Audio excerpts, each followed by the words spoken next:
Magandang gabi sa inyong lahat and welcome to another episode of Agapay Tatak Rosa Rosal. At yung pag-uusapan namin with my very special guest is a very timely topic because I think it really involves everybody in the population and in the community. So we will be introducing our guest, Dr. Camille Garcia. She is a clinical psychologist from the Clinic of the Holy Spirit, which is a licensed psychiatric facility. Doc, yes.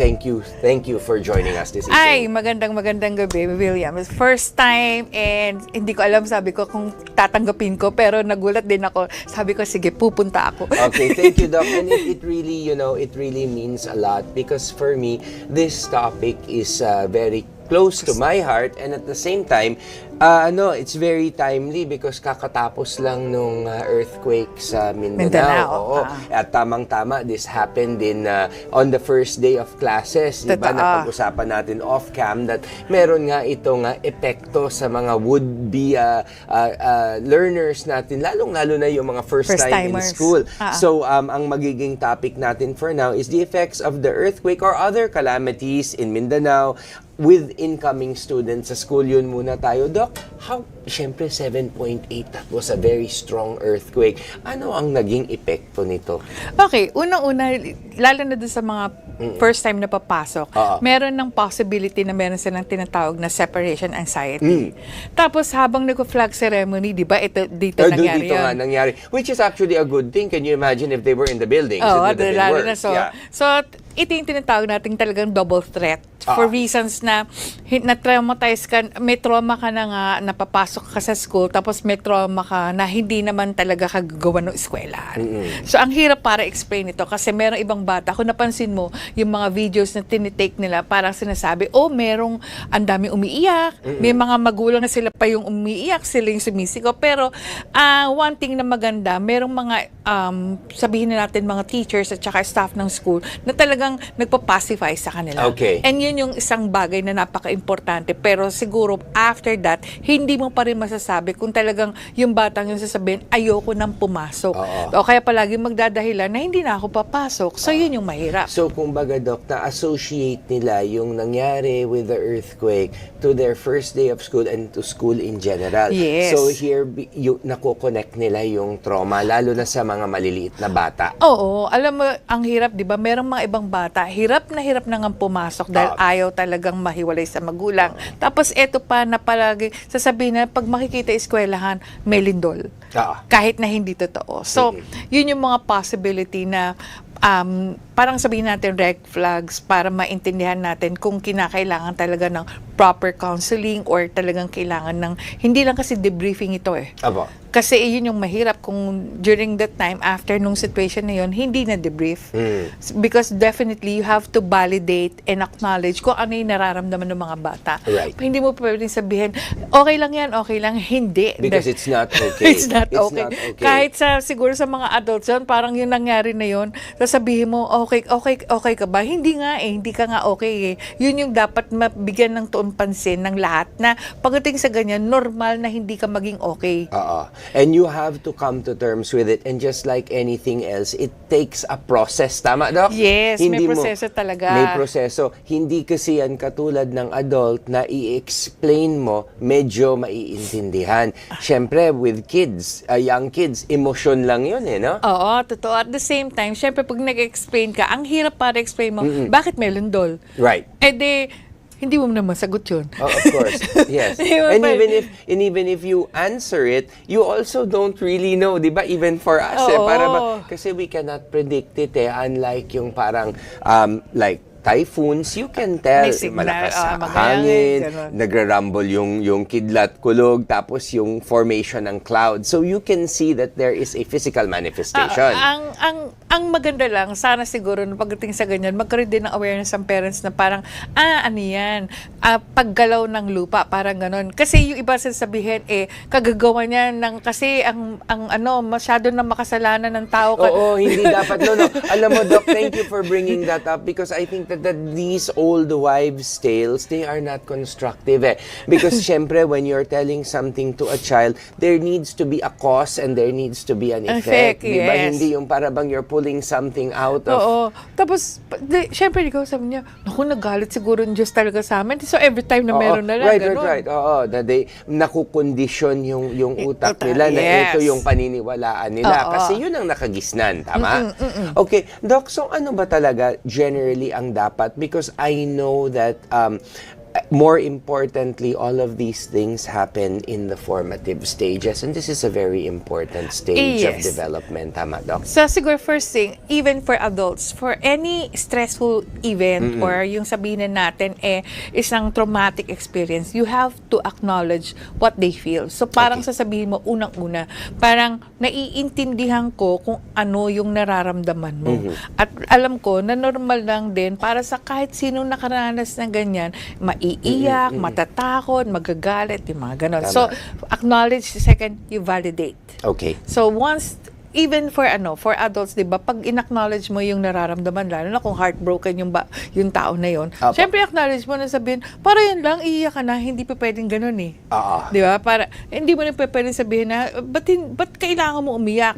Ano naman, titigil naman yung lindol, hindi nga ganoon. At saka unang-una, titigil man, nakikita mo na kasi yung devastation di ba? Oo. You can see, lalo na if something falls down, it's not like yung parang, like again, bagyo or flood, when the water finally settles, then it comes back. I mean, yung parang there's a sense of normalcy. How long does it take to rebuild structures? Di ba? Yun na. Kaya nga sabi nila, pagdating sa after acknowledging and validating ko ano yung nararamdaman, you have to give an assurance. Okay. Na, oo, sabihin na natin na paano magiging fortress or a safe space ang eskwelahan na nakita mong Yes. Lalo na kung may real damage, di ba? Oo, na talaga nakita mong tumagilid na gano'n or ano. Pero, syempre, ang sasabihin natin, alam mo, kami bilang mga guro dito, nandito kami, hindi lang para mag-aral ka. Pinoprotektahan ka din namin. So, in other words, the teachers have to sort of simulate a safe space. Yes. At the same time, ganun din dapat yung mga magulang. Kasi baka mamaya sabihin ng magulang, huwag ka na pumasok. Oh, yun ang mahirap. That's the start of destruction. That's the real destruction. Yes. Parang, my God, gusto mong papasukin tapos all of a sudden sasabihin mo, huwag ka na pumasok kasi baka lumindol. Di ba parang yung ganon? So, ang hirap. Dahil kasi it can create a certain confusion to the point na yung bata pwede maging truant eventually. So, meaning to say, although you can say na yung possibility for anxiety is may genetic predisposition. There is there, Doc. Actually, off-cam we were talking about that. Ako nung bata ako, as in when I was maybe in preschool, ayaw ko talagang mahiwalay sa nanay, sa mom ko. Pero may mga bata na ayaw na nila makita yung mga magulang nila. I can do it on my own. May mga ganun eh. There's a genetic. Yeah, basically, it's just 25%. Pero natitrigger yun. I see, okay. It's being triggered. Okay. So, unless pag sinabi natin epigenetic, which means ang environment mo ang naging dahilan kung bakit ka naging ganyan. Okay. Yun. So, yun yung, there's a difference, genetic and epigenetic. Di ba? Parang ganun. So, ang hirap kasi it becomes a learned behavior. Paano kung lahat ng mga kalaro mo hindi pala nag-aaral? Tapos ikaw lang yung nag-aaral. Tapos sasabihin sa'yo, huwag ka na rin mag-aaral. Oo, then parang maiiba yung pananaw mo. Yes. And which is something that we want to avoid. Which is different nga, like for me, noon nung bata ako, I mean, when I was young, I wanted my parents there. When I finally got to grade 1 and grade 2, I didn't want to see my parents anymore because I was feeling very independent. Yes, yun na, Ayun, diba? Totoo yun. It happens. So sometimes, kailangan talaga kahit papaano maging sabihin na natin yung in terms of learning, in terms of yung parang how a child is being disciplined by parents, dapat may consistency. Dahil kasi diba there are some instances wherein sasabihin ng magulang, oh, you're grounded. Tapos and then all of a sudden dumating si Lola because super favorite ikang apo. Tapos sabi niya, ay ma'am, hindi pa pwede yan umalis kasi si William grounded yan. Ako ang lola, ako ang masusunod. At kasama ka ngayon. So, what happens next? Yes. So, every time na magkakaroon ng possibility na i-grounded ka or magkakaroon ka ng tantrum, tatawagan mo si lola. Yes. So, di ba? Iba Then they yung... become your savior. Yes. Kuno. Okay. So, yun yung nagiging problema. Na talagang pag hindi consistent yung pagdidisiplina, there's a tendency talaga na parang, eto, makita mo. So, you're creating a monster or a possible brat.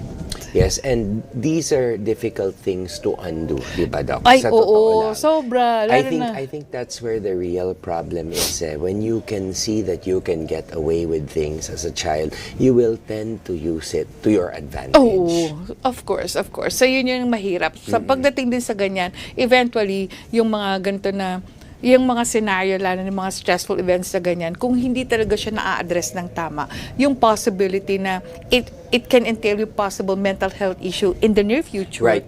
Or kaya naman, lalabas yung tinatawag natin learned resilience. And Doc, pagka ganyan, no, you kung alimbawa reinforce mo yung bad behavior, yung pagiging brat as a kid, you will end up raising a terrible human being, a difficult human being na hindi marunong makisama, hindi marunong maging team player. So para bang chances are, avoid tuloy sila.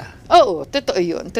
And it really happens to the point na parang sasabihin nilang ganun, nakalungkot kasi palagi it boils to one thing, hindi tama ang pagdidisiplina sa bata. Pagpapalaki. Problem is you cannot undo it. Diba, Dok? Kaya nga, andito tayo ngayon to talk to parents, that this is very important. Importante po ito. Maybe you do not notice it because the child is young. You don't want to hear umiiyak, maingay, nakakainis, but honestly, it will bring you bigger problems in the future. And actually, pagdating sa ganyan, di ba yung mga stressful situations na ganyan, hindi natin alam, about 7 years old, so nasa grade 1 na. All of a sudden, nagkaroon ng regression. What kind of regression? Biglang magbe-bedwet. Na hindi na, dahil kasi sa sobrang nervyos. Second, may crying spells, tapos sasabihin, ayaw na makipaglaro sa Nagpapanik mga... attack. Nagpapanik na. Tapos sasabihin natin, wala, ganyan lang yan. Hindi eh. Hindi, tama. So, thank you, Doc, for that. You need to address the problem and the cause.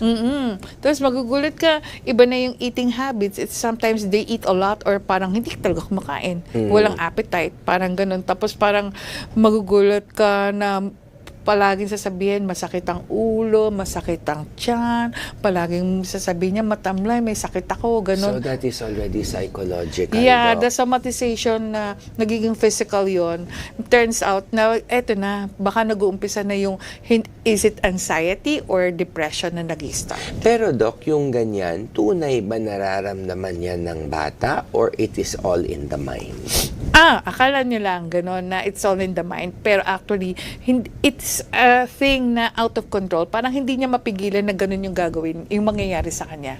Especially when you talk of yung sabihin mo yung takot, yung ganyan, tapos may panic attack, tapos biglang, kahit naman sa adult biglang automatic pag nag-trigger yun, manginginig, tapos pupunta sa ER, walang makita, puro negative, puro positive na, parang wala ho kayong hypertension, wala ho kayong ganyan, ganito. Pero it happens. Panic attacks, kumisan hindi mo siya madi-decipher, not unless nagpunta sa isang psychiatrist or psychologist to resolve yung possibility na what is happening to you is ganito. And pag tinanong mong ganun, ano yung nag-trigger, babalik tayo kasi po nung grade 1 naka-experience po ako ng lindol, tapos hindi na right. So Doc, kailangan ma-recognize natin yung problema in order for us to solve it. So just like anything else, let's not sweep the concerns under the rug and hope that they will go away. Yes. Kasi pagka dumating ang tubig at saka marami kayong basura underneath the rug, babalik yan sa'yo with a vengeance. Sa totoo lang. In fact, pag sinabi nga nilang ganun, mas matindi pag yung unresolved conflicts mo mangyari, pag bumalik sa'yo kung kailan 30-something ka na, mas mabigat. Right. And the healing process mas mahirap. It's para bang unaddressed traumas, anxieties, ganon. And di ba Doc, honestly, this will also influence your abilities to have good relationships, to foster good friendships in the future. Yes, tama? kasi ito yung possibility na, since remember, pag bata ka, your personality, nangyayari yan because of your experiences. So once you become a parang adult, or sabihin na natin, of age of majority, from 18 up, so nabuo yung yung personality mo, then makikita mo yun because mga unresolved to, possibility for personality disorder happen. Okay. Kaya yun yung sinasabi mo, mga possible na mga yung sinabi mo kanina, mga symptoms yun Oh, I see. Of something bigger and could be bigger. Naku, Doc, marami pa tayong pag-uusapan. You know, time goes by fast, but at least we were able to nailatag natin kung ano yung possible na magiging problema. So, sa pagbabalik namin sa Agapay Tatak Rosa Rosal, we will be talking about certain concerns on the ground and how we could possibly solve them. So, don't go away. We will be back after these important reminders.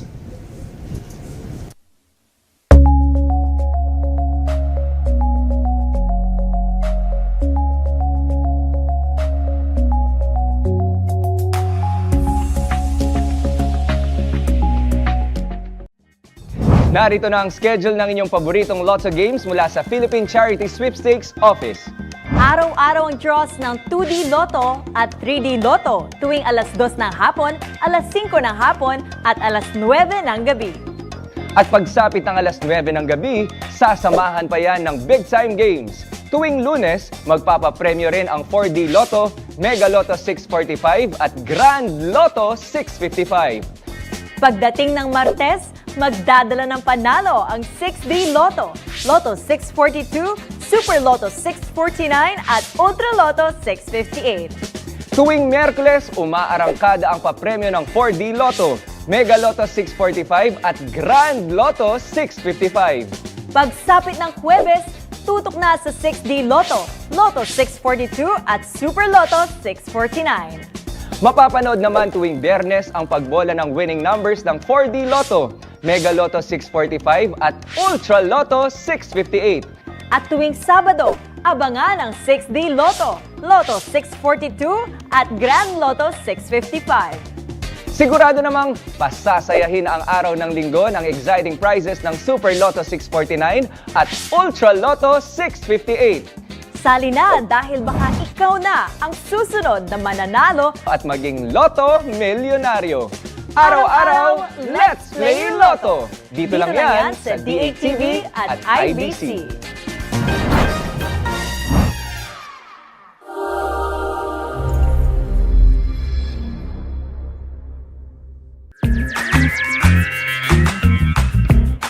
Hi sa lahat! Ako nga po pala si Joanna Luna at sobrang excited akong i-invite kayo sa aking programang Alam Mo Dapat. Dito sa show na ito, nakakausap natin ang mga resource person mula sa iba't ibang ahensya, mga taong talagang gumagawa ng impact sa ating lipunan.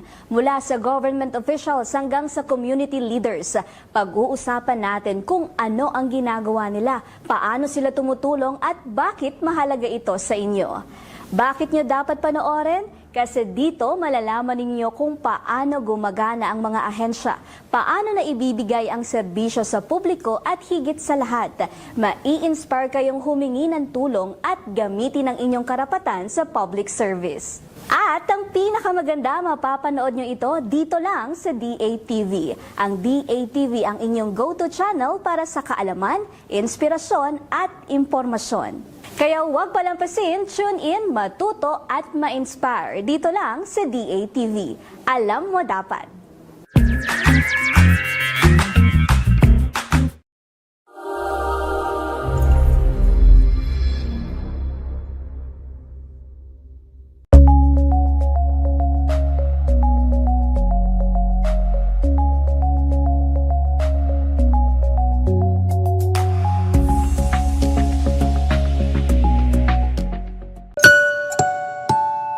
Nagbabalik po ang Agapay Tatak Rosa Rosal, and still with my very special guest, Dr. Camille Garcia, also a clinical psychologist.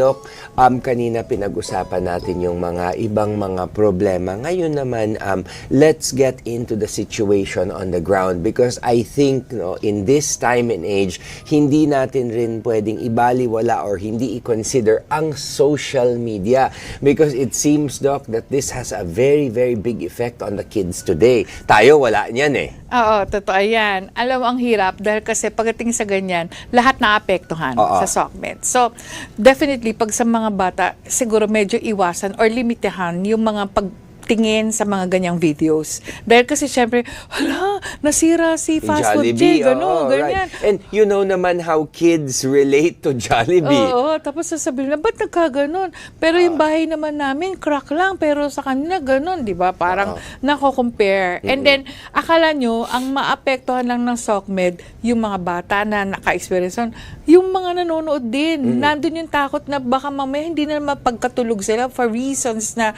parang what if that is going to happen here in Metro Manila? Well, tapos babalik na naman tayo dun sa issue na, the big one. The big one. Because the big one has been, di ba, it's been around for, para bang we have been trying to prepare for it for the longest time. Yeah, before pre-COVID pa, Yes, ano na. the tapos, West Valley fault is right. Lahat na parang ganon. So tapos eto bumalik na naman, ire-redo natin yung ating mga yung mga earthquake drills natin kasi dahil nangyari yung mga ganyan. Doc, yun nga pala, speaking of earthquake drills, I know that talagang binibigyan niya ng importansya itong duck, hold, and cover. Kaya lang, Doc, ito, from your own standpoint, syempre alam na natin kung anong gagawin, but the truth, when an earthquake happens, maiisip. Okay. Di ba? Because ako iniisip ko lang, wala lang, this is just me. Okay. At least ito kasi ganito yung lights dito. So kami, during the time, palagi, every time na nagtitaping kami, merong briefing ng ganyan. Tapos I was talking with Dr. Love June Banaag, sabi niya ganun. Kala mo, magagawa natin yan. Ako pa nga unang tatakbo dyan eh. Totoo. Because paano mo may isip yun? I mean, would you really think of going under that table if ever? Kasi yung presence of mind would be different when you see this. Oh, yeah. Yung kasama ko, parehas na 72 years old. Tapos yung isang may arthritis na talagang sabi niya, paano ako magda-duck hold ganyan? Hindi ko nga kayang i-bend yung knees ko, sabi niya gano'n. Tapos and then, when you look up, nandun lahat yung lights, di tayo yung unang babagsakan, di tayo yung unang alis dyan. Sabi nga so, sometimes, yes, tama. hindi talaga It is, I mean, not to discredit anyone, it is in principle what you really need to do at that time. But in reality, is it something that is really possible? Kasi, siguro kung nasa open space ako, actually, tinitignan ko that would be the best. Yeah, pero tinignan ko yung anong tawag nito, yung sinasabi na parang gagawin in case the big one happens. So, I'm from District 4, sa Cubao ako. Ang dapat daw, pupunta kami sa veterans. Going there is 4.5 kilometers by car. Paano ako pupunta doon? Yes. Pupunta ako pa ba? Tapos na yung earthquake or kung ano man ang damage na hindi nangyari. pa ako nakarating doon. Oo, exactly. Kasi Doc, honestly, even itong sa ating mga production dito sa studio, no, when something like that happens, especially kung what they're expecting is 8, magnitude 8. Siguro baka pangalan nila, hindi na nila alam di ba? Because you just really, the instinct to survive. Okay, just to give you an example, we try to do those earthquake drills. We have mental patients. Yes, All our yes, of patients course, of course. Okay, drill. Sagot sa amin. Magbibihis muna ako. Kasi di ba sinabi, pag lalabas, kailangan maayos. Tapos na yung earthquake, hindi pa rin nakakalabas. Wala na. Tignan Diba? mo, tinatawanan na lang tayo. Tapos, alam ang gagawin, bubuhatin na lang talaga. Sabi niya, ba't niyo ako bubuhatin? Kaya akong maglakad.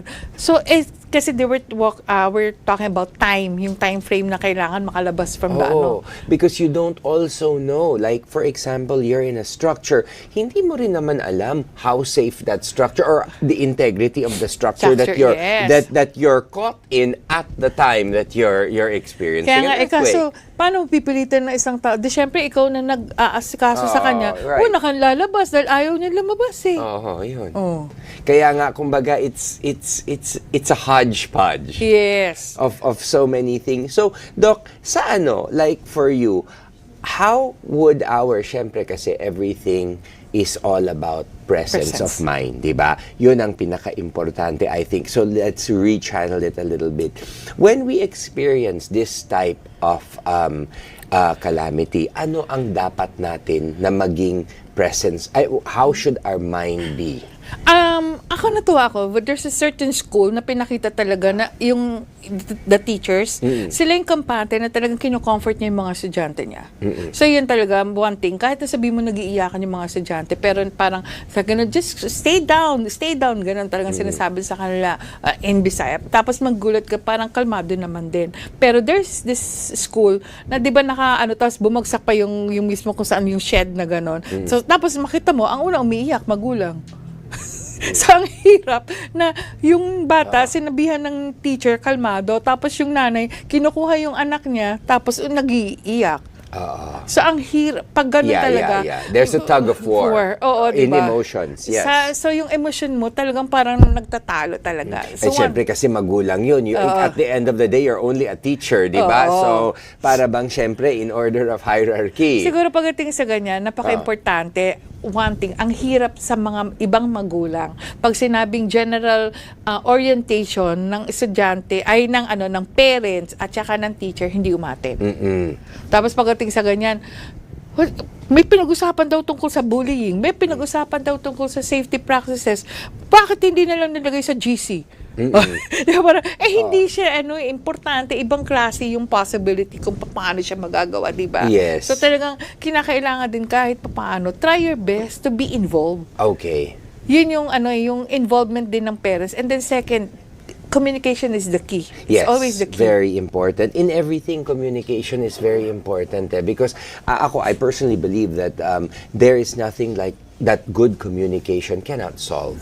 Oo, definitely. So talaga ang hirap para sabihin natin na yung spontaneous ka makakapagsabi na ganito and then merong nagko-control. Parang sinabi mo, wag mong gawin yan. Tapos ito, gagawin ganyan, di ba? Right. So talagang it will create a certain confusion, especially for the children. Okay, Doc, ito ngayon, since we were talking on social media, no, and its effect on trauma, on yung para bang sabihin na natin anxiety, ngayon, social media is bad enough. Now with the introduction of AI, especially for young children who do not really know the difference between a reality and AI generated images, how do we control that influence with fake news coming in? And Okay, just to give you an insight, I have a particular patient, 6 years old na siya.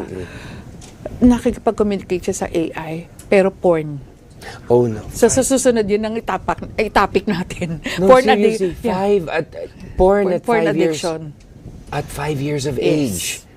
You're barely talking sentences at that time. Yes. And then it happened. Nagulat ako. Parang sabi ko, ha? Bakit? Paano? Oo, tapos sabing, ang excuse ng nanay, since meron siyang she is unable to go to regular school because of a certain medical condition. So ang possibility na makakatulong na lang sa kanya is to have the tablet most of the time. Oh my goodness. So ginawa Ginawa na itong naman scapegoat. ginawa niyang babysitter yung tablet. Sana cartoons man lang. Oo, di ba? And then it turns out, sabi ko, kailan mo tinapos yan? Sabi niya, hindi na po ako hindi ko na siya kinakausap ngayon. May sinabi silang app nagulat ako na pwede ma-access kahit sa ganung edad. And then sabi niya, so ano na lang, nanonood na lang po ako. Tapos sinabi niya, pinakita pa sa akin kung ano yung mga pinapanood niya. But that's sick. I mean, really. So for sick in a sense na the parent kasi is enabling Di ba? Yung Yun mahirap yung ganon. So yun Because yung pagka problema. enabler yung parent, anong ma-expect mo moving forward? Of course, yun na nga yung nagiging problema natin. Sometimes, we wanted to discipline the children na wag gumamit masyado ng mga gadgets na ganyan. Pero makikita mo si mommy, Yes. nakaganon So siya. it Siya yung becomes a unang-una. double standard. Oo, parang ganon. Tapos, and then at least, di ba, sabi ko nga, kailan yung time na pa pwedeng walang nagsa-cellphone, walang nagta-tablet? Dinner time, lunch time. Pero, nando pa rin. So, siguro, at least, you make certain limitations and boundaries na pare-parehas kayo na i-obey yung mga na yun. So gone are the days that yung para bang during our time that we would really sit on the table and tell our parents about our day, what we did in school, and what we were feeling, and that yung sabihin na natin na talagang that is communication in the raw. Oo, totoo. In fact, pag sasabihin ganun, may nag-ring yung phone, sasabihin ganun, ay, classmate mo, sasabihin mo, kumakain. Automatic sasabihin na Dati magulo kasi yan. landline, tatakbo ka pa eh. Oo, kaya sabi mo kumakain, mamaya na. Diba? Parang ganun. Parang ikaw, hindi ka talaga kasi kundi talagang pandidilatan ka ng mata ng nanay mo dyan. Pero kasi some kids ngayon are really glued to their tablets or cell phones and if you remove it from them, then they become a totally different creature. Totoo, yun na nga. Kaya yun yung mahirap. Sana nga at this point.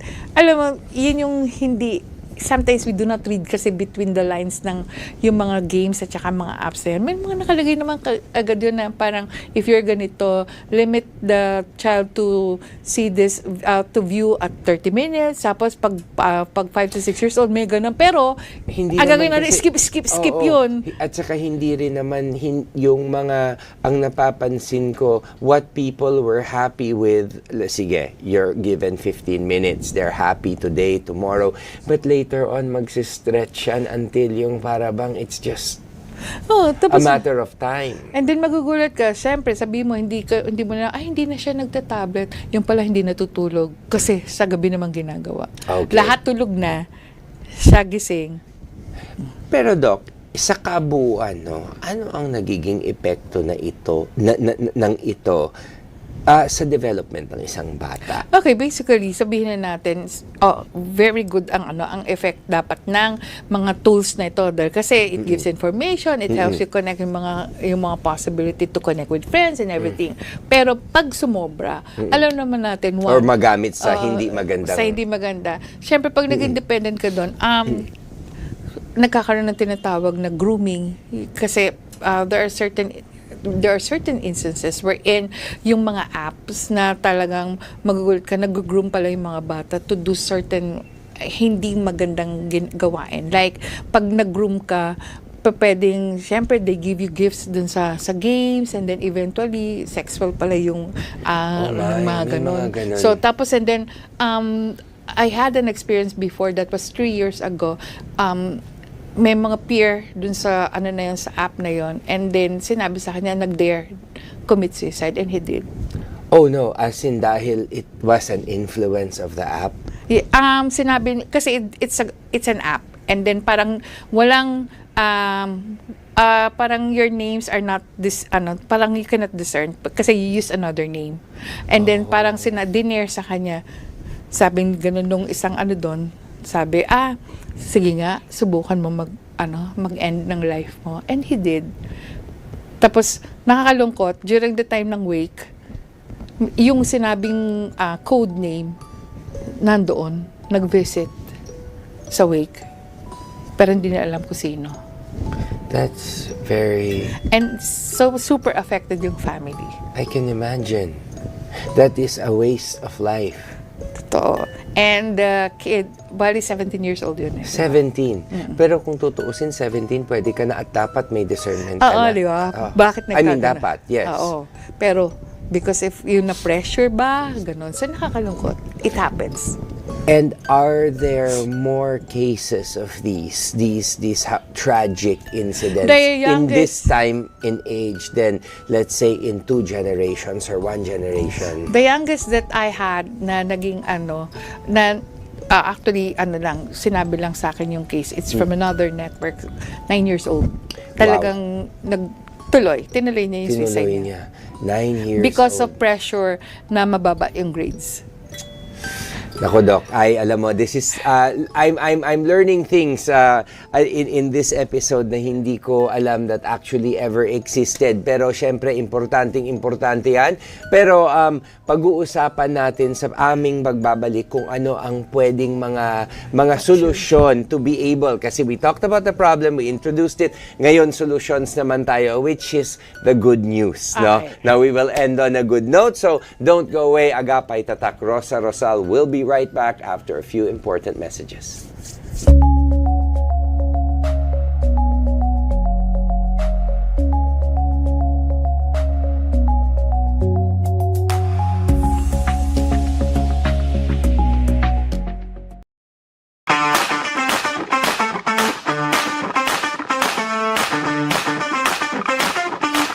Hi guys! Para sa mga bagong aspiring Lotto Millionaire, ito ang video na schedule ng Lotto. Araw-araw, may tsansa kayong manalo dahil araw-araw ang swerteng hatid ng mga game ng PCSO. From Monday to Sunday, 2D Lotto and 3D Lotto, 3 times a day magpapapremyo. That's every 2 p.m., 5 p.m., and 9 p.m. At tuwing alas 9 ng gabi, back-to-back ang mga pampagood vibes na dala ng mga favorite digit at jackpot-bearing games. Every Mondays and Wednesdays, mega saya ang dala ng 2D Lotto, 3D Lotto, 4D Lotto, Mega Lotto 645, and Grand Lotto 655. Back-to-back-to-back naman ang multi-million excitement every Tuesday, hatid ng 2D Lotto, 3D Lotto, 6D Lotto, Lotto 642, Super Lotto 649, at Ultra Lotto 658. Super exciting rin ang cash prizes na dala every Thursday ng 2D Lotto, 3D Lotto, 6D Lotto, Lotto 642, and Super Lotto 649. Siguradong mag-e-enjoy kayo every Friday sa weekend treat ng 2D Lotto, 3D Lotto, 4D Lotto, Mega Lotto 645, and Ultra Lotto 658. Talbog ang Sabado night gimmick dahil big time ang panalong dala ng 2D Lotto, 3D Lotto, 6D Lotto, Lotto 642, and Grand Lotto 655. At pagdating naman ng Sunday, Game na game pa rin ang mga Lotto Barkada sa papremyong dala ng 2D Lotto, 3D Lotto, Super Lotto 649 at Ultra Lotto 658. Huwag palampasin ang pagkakataong maging Lotto Milyonaryo. Gina sa Suking Lotto outlets and buy your tickets na! At araw-araw, let's play Lotto!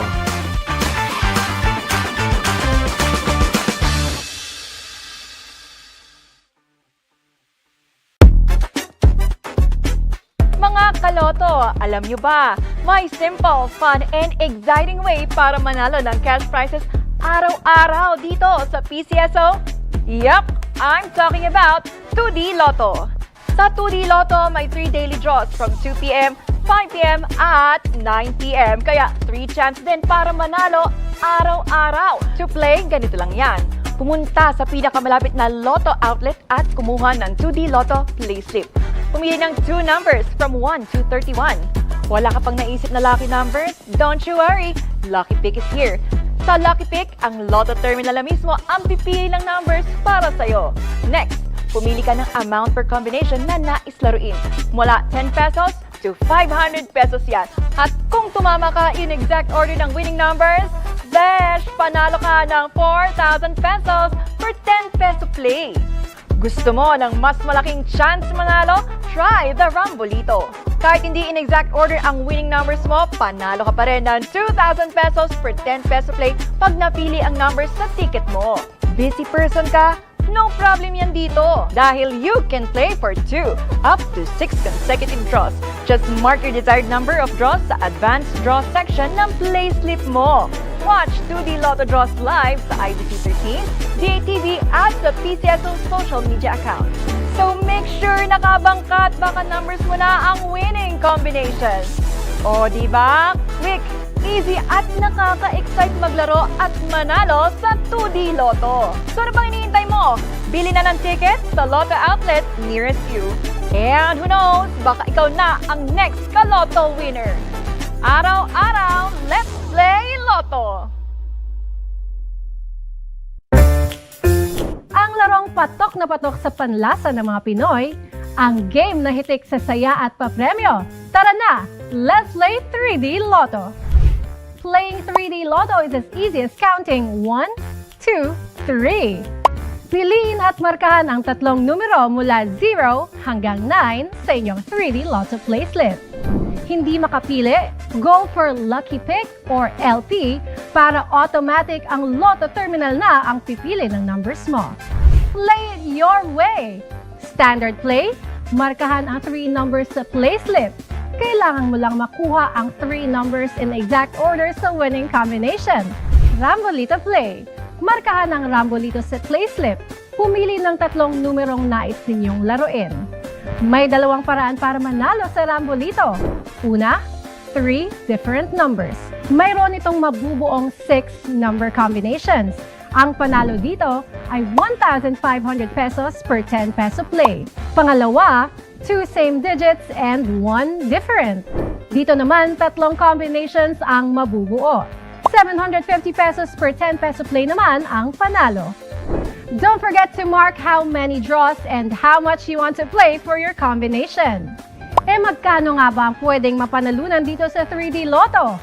Kung naglaro ka using the standard play, 4,500 pesos per 10 peso play ang premyo kapag nag-match ang 3 numbers mo sa winning combination in exact order. Exciting maglaro, di ba? Kaya naman, huwag nang magpahuli pa! Buy your 3D Lotto tickets sa Suking Lotto outlet or sa Lottomatic. Catch our draws daily at 2 p.m., 5 p.m., and 9 p.m. over IBC 13, DATV, or our PCSO's official social media channel. So, what are you waiting for? Buy your 3D Lotto ticket na! Araw-araw, let's play Lotto! Easy lang maglaro, easy pang manalo. Tara na't maglaro at manalo sa 2D Lotto Game. Step 1. Pumunta sa pinakamalapit na authorized Lotto outlet sa inyong area at kumuha ng 2D Lotto Play Slip. Step 2. Sa game panel, pumili ng tag-isang number from 1 to 31 sa bawat subset. Markahan ito gamit ang vertical line. Kung wala kayong mapiling numero, guhitan ng vertical line ang LP o Lucky Pick. ang computer na ang bahalang pumili ng dalawang random numbers mo. Gusto mo maglaro ng Rambolito? Markahan ng vertical line ng Rambolito. Sa draw panel, guhitan din kung ilang beses o ilang draw ang nais ninyong salihan. Guhitan din kung magkano ninyo gustong laruin ang inyong combination. 10 pesos per combination ng minimum taya sa 2D Lotto game. Pagkatapos markahan, ibigay ang play slip sa Lotto teller at bayaran ang halaga ng ticket. Kunin ang 2D Lotto tickets at ready na kayo maglaro. 4,000 pesos per 10 peso play ang premyo kapag nag-match ang 2 numbers nyo sa 2D Lotto winning combination in exact order. Kung nag-Rambolito system play, 2,000 pesos per 10 peso play ang pwedeng mapanalunan. Ingatan ang inyong ticket dahil yan ang passport ninyo to claim your prizes. Tandaan, no ticket, no prize. Abangan ng live 2D Lotto draw tuwing 2 p.m., 5 p.m., and 9 p.m. sa IBC 13, DATV at sa official PCSO live streaming channels. Araw-araw, let's play 2D Lotto!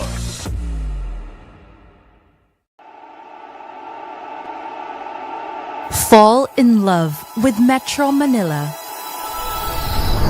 as you walk the cobbled streets of this walled city.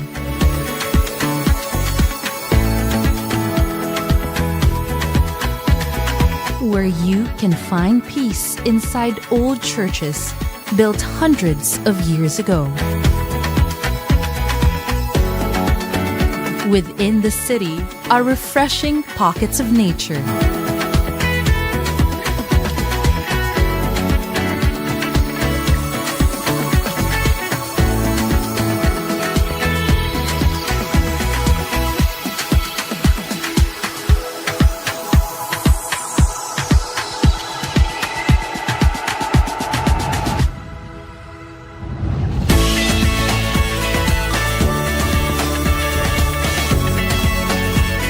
Where business flourish in diversity.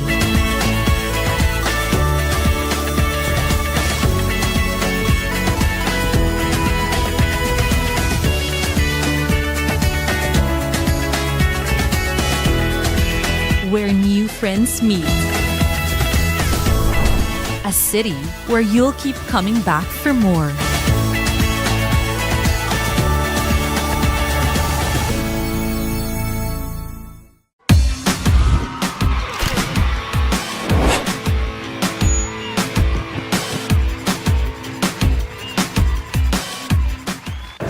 Ito po para naman sa konting good news mula sa Philippine Red Cross.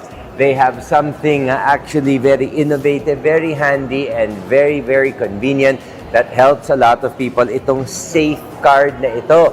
And para malaman natin more about this, makakasama ko ngayon si Tala from the National Headquarters of the Philippine Red Cross. Tala, nice of you to join us. Thank you for inviting us here, Sir William, and for all the viewers out there. Thank you for watching, currently watching here at Digital TV 8. Okay. Tala, can you tell us a little bit about bago ito, no? Pero Yes. ang dami niyang benepisyo. Exactly. Ang tawag dito yung Red Cross Safe Card. Yes. Can you tell us a little bit more about this? Can I borrow the card? Sure, of course. Okay. So, as we know, Philippine Red Cross is a non-profit organization. So, unlike the government who have their own budget, here in Philippine Red Cross, we are a non-profit organization. So, what we do to raise our funds to help us stay operational is to build partnership, collaborate with government through our safety services by providing training and sa blood services namin for the very affordable blood. At the same time, fundraising programs such as this, the Safeguard program. The Safeguard program is membership contribution and it's good for 1 year. For those ages 3 to 85 years old. Oh, wait, 3 to 85. So, as early as 3 years old? Oh yes, as early as 3 to 85. Okay. 3 years old, you have a Okay. huge coverage. Ah. So it comes with the free one ambulance service. Okay, and- one ambulance service anytime you need it, tama? Yes. Or kung saan ka man madaratnan. Yes. Okay. At the same time, you also have a free one bag of blood. And all of this is due to accident. So at the same time, it has an accident-related medical benefits such as yung accidental medical reimbursement na 10,000 yung max. So any accident siya, ranging from vehicular accident, yung mga nagmamoto-taxi dyan, mga nagka-grab or mga nagko-commute. I see. At the same time, mga house accidents or even yung mga simpleng dulas or kailangan yung x-ray, that's also covered from animal bite and even dengue. So as long the accident is unprovoked, you're covered by the safeguard. Okay, and then you can just present this anywhere na sa partner, ano? Or kahit No. saan? No, the membership itself is a reimbursement type. Oh, okay. So, babayaran mo muna tapos ipapa-reimburse mo na. Yes, exactly. I see. So, ipipresent mo yung mga resibo mo sa Philippine Red Cross at saka ipo-process yung reimbursement Yes. ninyo. At the same time, our partner here is the Prudential Guarantee. They're the one who insured those Okay. members po. Okay. And then it's good for 1 year. Yeah, good for 1 year. At the same time, you help us stay operational by helping us to stay operational, helping us provide services sa mga tao na nangangailangan. Yes. Magkano siya, no? I know there's a konting contribution, di ba? 1,200 lang. 1,200 So per very year. affordable. So if you compute that, good for 1 year, which is parang 100 pesos lang siya per month. At the same time, yung coverage niya sobrang laki. Yes. It also comes with other benefits such as yung mga accidental death, daily hospital allowance, at the same time yung accidental. So, marami talaga siyang sakop. Yes.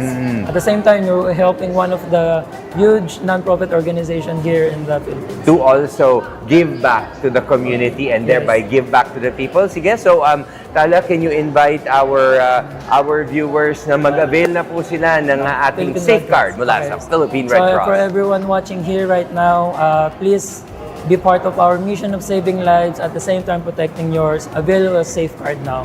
For just 1,200, it comes with a huge accidental benefits, from free 1 ambulance service at the same time free 1 bag of blood. Again, thank you for inviting us, sir. Okay. Thank you very much, Tala, for having me. And of course, no, itong card na ito ay sa akin. So, meron na akong Red Cross safeguard. So, sana lahat ng ating mga viewers mag-avail din kayo. Malaking tulong ito, lalo na kung maratnan kayo na mag-isa lang kayo at walang tutulong. Red Cross ang tutulong sa inyo. Maraming salamat. Thank you po. And kasama namin ngayon sa aming blood drive is Miss Jean Patricio Aquino, and she's the Director for Admissions of the Vanguard Academy, who is one of the key players in today's blood drive. So welcome po. Thank you very much for having us. Okay. Miss Jean, can you tell us a little bit about what's going on today at bakit nyo, why did you choose this type of para bang event para dito sa ating for Vanguard Academy? Well, first of all, again, thank you very much for having Vanguard here. And at the same time, we believe that this initiative of Red Cross is really something very important to the community. Yes. And as Vanguards, we also want to contribute to Right. that. And at the same time, we also want to take this opportunity to show the community that, you know, Vanguard can be part of volunteers like this. Yes. And our students can also be a part of helping others with this blood drive. Actually, I've noticed over the past months and even over the few years, para bang the move towards inclusivity has been very successful Yes. across all boundaries actually, di ba? And all aspects of Yes. life, di ba? Maging sa food, sa Yeah. kung ano man Yes. ang mga, marami nang talagang mga nagtatrabaho Yes. na, and functional, everything is all Yes, functional yes. too. So, this blood drive is also partly parang for Vanguard's corporate responsibility, no? Social corporate responsibility, and also to expose the students na talagang kailangan nilang tumulong. Yes, and we're very thankful to the community for also allowing us to have this kind of avenue to show the community that our students are capable of doing much better and much more than Right. what can they do in the classrooms. Right, no? right. So we're thankful to the restaurants and other partner companies that we have that we're able And to lumalaki accept. kayo, yes, no? Yes, Lumalaki. we're very thankful to all the companies that welcomes us, and Red Cross, I think, is also a huge part Right. of welcoming this opportunity for our school and for our students. Okay, and any final messages that you'd like to impart to the viewers, to the public, to help in your advocacy? Yeah. So once again, thank you very much for this opportunity, and we'd like to invite all the viewers to come and join the blood drive to help take part of this initiative, to donate your blood, be part of helping save lives. and be part of this initiative. Okay, and this is going to be regular, right? Yes, So it's going to be tuloy-tuloy. Yes, we're very thankful to this opportunity Okay. and para maging continuous collaboration. To. Okay, Yes. so thank you very much, Thank Miss you also. Jean Patricia Aquino, Thank of course, you. for the Director for Admissions of Vanguard Academy. Thank you very much. And kasama ko ngayon ang presidente ng Digital ATV Incorporated, Mr. Romel Miranda. Colonel Romel Miranda, actually. Sir, it's nice of you to come to an event like this, no? Para bang, I understand you have been doing this for a long time. First of all, good day to you, William. Yes, I am grateful to be here. In fact, as we say in DATV, we would like to create value in ideas. In this particular case, we really value this idea of helping through blood donation.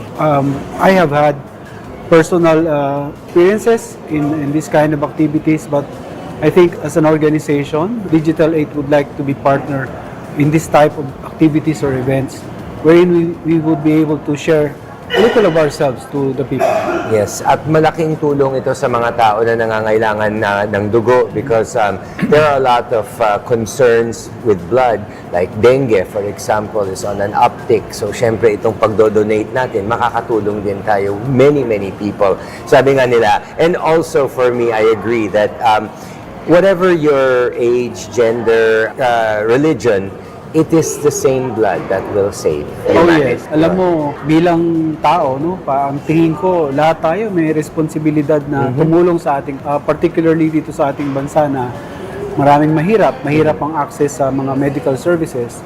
At least in this particular case na makapag-donate tayo ng dugo, makapag-avail yung mga kababayan natin ng mura or minsan even libreng dugo para sa kanilang mga pangangailangan, para sa kanilang karamdaman. I think it's really a positive way of contributing doon sa mga konting problema ng ating mga mamamayan. And Sir Romel, nakikita naman natin, no, ako as a host of DATV, marami tayong programang naka-anchor on public service. It seems to be a general advocacy of the company, of D8. Where do you see, because of course we're still very new now, where do you see us going in the future? As I've shared with all the staff, no, all the members of Digital ATV, we would like to be known as a media corporation. We would like to be known as a broadcast company. But at the same time, I think we should contribute to some of the things that would really help, not just in the solving some immediate problems, but really in the development of our society. And I think inculcating the value of generosity, of charity, of giving hope to the people, I think all of us, not just the ATV, but also all of us as Filipino people, have that responsibility or calling to help others. Yes, because no man is an island, and giving blood is giving a little bit of yourself that actually doesn't cost anything, but it will save many lives. Yes, in fact, according to studies, there are even benefits to the one donating the blood. Right. Even if you do not consider the very big charitable aspect of this activity, even for your personal well-being, it's a good activity. It actually, giving blood actually stimulates the bone marrow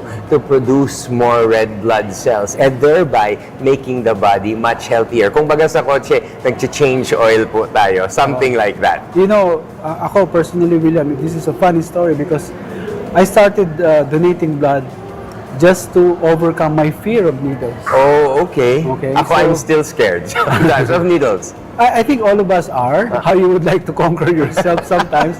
In this particular case, I turned that phobia, if you might call it, into something that I could be helpful to others. So I started, at first it was really a struggle for me to donate, but as time goes by, you get used to it. Yeah, it still has a little pain, but I encourage men particularly to donate blood. Okay. Sir, any final messages now for our viewers in the little ways that they can be modern day heroes? We really cannot have enough of people who care about each other. Yes. Alam niyo po, marami pong pamamaraan para makatulong po sa ating mga kababayan. At isa po rito ay ang pagdodonate po ng dugo. It doesn't cost us anything. It just take a little effort to be in this kind of activity, and it goes a long way.